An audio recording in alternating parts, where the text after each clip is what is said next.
Hey guys, today I'm out puttering in my greenhouse a little bit. I have a couple of things that I want to get planted, some brassicas and a couple of herbs. I already have quite a bit of stuff that I seeded a few weeks ago, so I'll give you a bit of a tour of everything I've got going on in here, and then afterwards I will take you out into the garden and show you that, because I haven't given you a tour of my garden yet. So yeah, let's get started. Right, so here's a view of it from the outside. It's a little 5x8 wood frame greenhouse. I think it's 6mm poly that I have for the windows and siding, or whatever you want to call it. There's this little compartment on the side here that my dad built when he built the greenhouse to for me to put stuff in. I don't actually use it because it's not sheltered and water just pools up in there, but it was a cute little idea for sure. But anyways, it's just a little building on some skids in the garden, and inside I have these big Rubbermaid totes and big nursery pots that I use to actually grow everything in. I figured when I planned the greenhouse, or was when we were designing it, that using Rubbermaid totes would be a lot easier to take out and empty and to fill and whatnot than like built-in wooden bins or anything like that. So, and I wasn't wrong. I really like growing in these Rubbermaid totes. They obviously, as you can see, they start to crack and bow out and stuff like that, because they don't really hold up too well after a few years of sun. But I think these are like 4 years old now, so it's actually not too bad. Anyways, and then on the walls here I have these little brackets that I have that obviously stay there year round, and then in the spring, in the early spring, I put these little 1x4s on here to make temporary shelving so that I can start all my seeds. And then once everything is done and planted in the garden in the greenhouse, I take the those boards out, and it opens everything up to to grow stuff in my greenhouse. So yeah. Right now in here, obviously because it's spring and I'm seed starting and we live in a very cold climate, I have this heater in here because lately it's been getting below freezing, or quite a bit below freezing at nighttime. So yeah, have this heater, a little thermometer that reads into a whatever the screen display inside the house. And yeah, on this top shelf here, have lots of different kinds of tomatoes. I got this whole flat is all Romas. This whole flat is Romana's Ukrainian tomato. This is a new company and new variety of tomato. If you saw what I'm planting in my garden this year, you'll notice that I talked already about this Heritage Harvest seed. I really, so far I really like them, and I really enjoyed their website and their online store and their variety. So anyways, this is one of the varieties of tomatoes that I bought from them. This whole flat is that.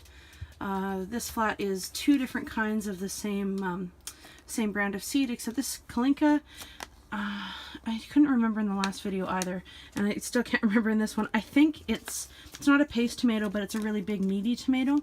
And then cherry tomato, obviously. These guys are all germinating really well. They're just, yeah, look at them all. Doing really well. This whole flat is, again, that Acadian cherry tomato.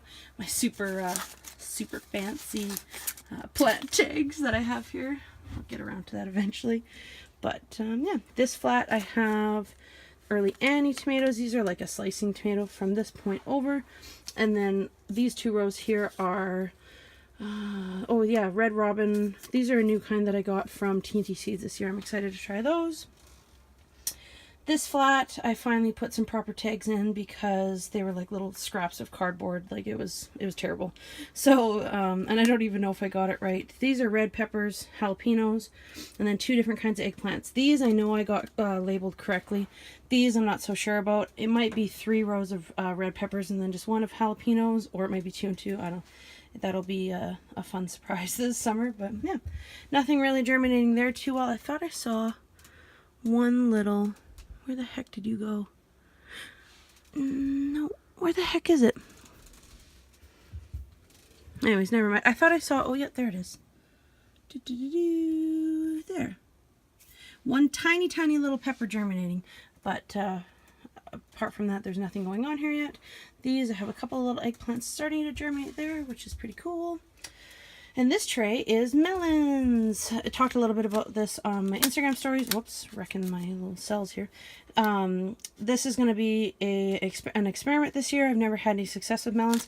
I did grow some cantaloupes once, not this kind, but a type of cantaloupe a few years ago out in the garden, and I did manage to get them to produce tiny, tiny little fruits, but it frosted, or they froze before they could mature. So these are early varieties. I did have a third one here that wasn't an early variety. They weren't germinating, so I emptied them so that I could use the cells for something else. So yeah, in this flat here, it's all one kind of onion, yellow Parma onion. Again, they're from that Heritage Harvest Seed company I ordered from. I have never grown onions from seed before. I always buy onion sets, but over the winter I was reading about growing nice big beautiful storage onions, and apparently the trick for that is to plant seeds instead of sets, because onions are a biennial. So the first year when they grow from seed, they're going to spend most of their energy producing the root, whereas the second year, which is what sets are, is they're they're 2 years old, or they're 1 year old already, sorry. They're going to spend more of their energy trying to produce seed. So yeah, I'm going to give it a try this year. I'm not too sure what's going on here. If they did, we had a pretty bad freeze about a week ago. It got down to -8 degrees Celsius here. So it didn't freeze, I don't think it did, in the greenhouse, but yeah, I'm not quite sure what these little, if they're burnt or they're froze or what.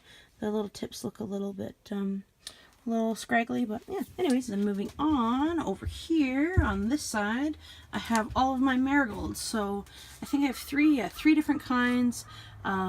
These are a Sparky mix from this over. They're all the same. They're all germinating really, really well.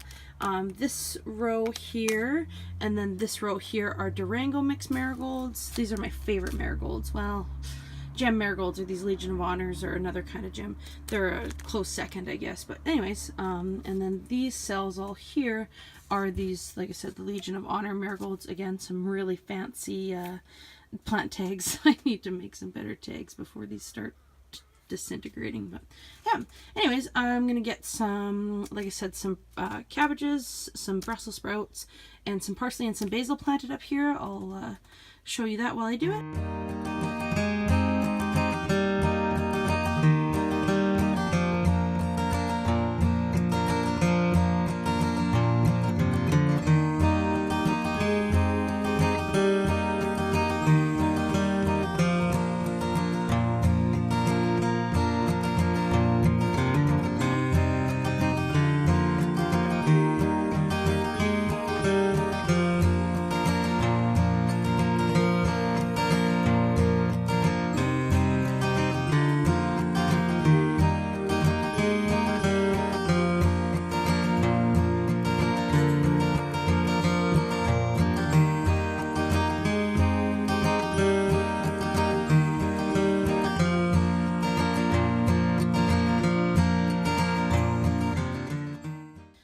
There you go. I put these guys all on the shelf below. I need to give them all good water before I go back in the house. But yeah, all those guys happening. I haven't got any broccoli or cauliflower. I'm not 100% sure if I want to try them this year.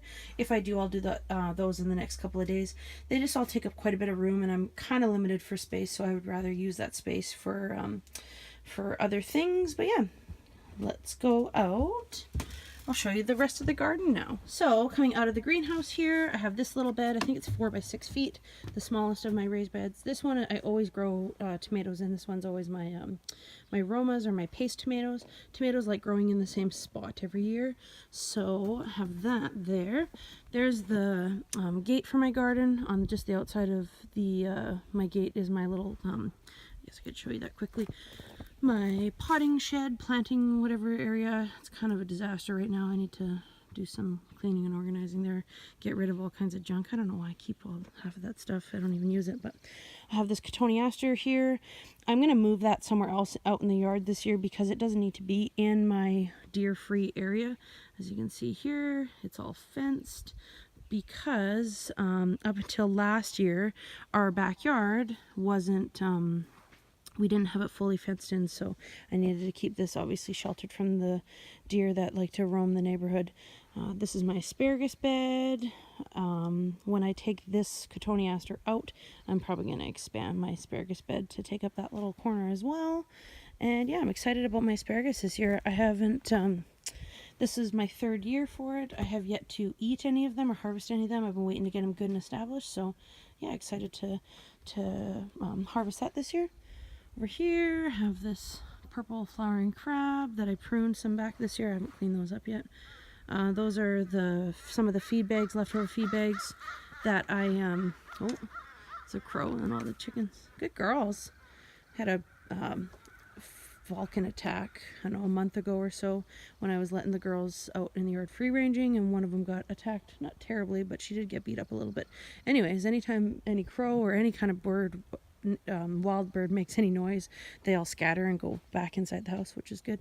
Anyways, these feed bags are what's left over from last year. I did have some other feed bags, but they fell apart, so I need to replace those. I put my potatoes in there last year, and it did okay. It wasn't super, super awesome, but it was definitely worth my while to try and do it again this year. So I will, yeah, I'm going to try and grow potatoes in there again this year. And then, yeah, these 3 beds, they're all 4 by 16 feet, 10 inches deep, give or take. And yeah. Got some trellises on the ends there that I really, really love. I need to build some more trellises on these ends, or maybe some in the middle, or I don't know. Usually I just have kind of bamboo stakes or temporary trellises that I use, but I need some heavier dutier ones this year. Here at the end of this bed is the only thing that has something in it. So from these 2 little markers over, this is where I put on my garlic in the fall. And I think, yep, you can see just barely starting to peek up, a couple of them. So really excited about that. This is, last year was my first time growing garlic. I planted it the year before that, so 2017 fall. I harvested garlic in 2018, then I planted twice as much last fall, so hopefully I'll get twice as much garlic this year. And yeah, easiest crop, I would have to say, by far. The most pleasant, unexpected surprise. And then yeah, over here I have a couple little pots. Those I usually put tomatoes in or something like that. And I'll have a few more along here. I like to try and cram as much as I possibly can anywhere I can, because again, don't have a ton of space. But yeah, that's my little garden. Oh, speaking of cramming, that was a mint plant that I put in there last year because I didn't want it to take over. We'll see if it bounces back or if it wintered over. Who knows? Last but not least, there's my tiny little chive plant. Some garbage and plastic everywhere. Bah. Anyways, yeah. There's my garden. As always, if you like this video, please be sure to give it a thumbs up and subscribe to my channel. And yeah, thanks so much for watching, guys. Hope you're having a great day.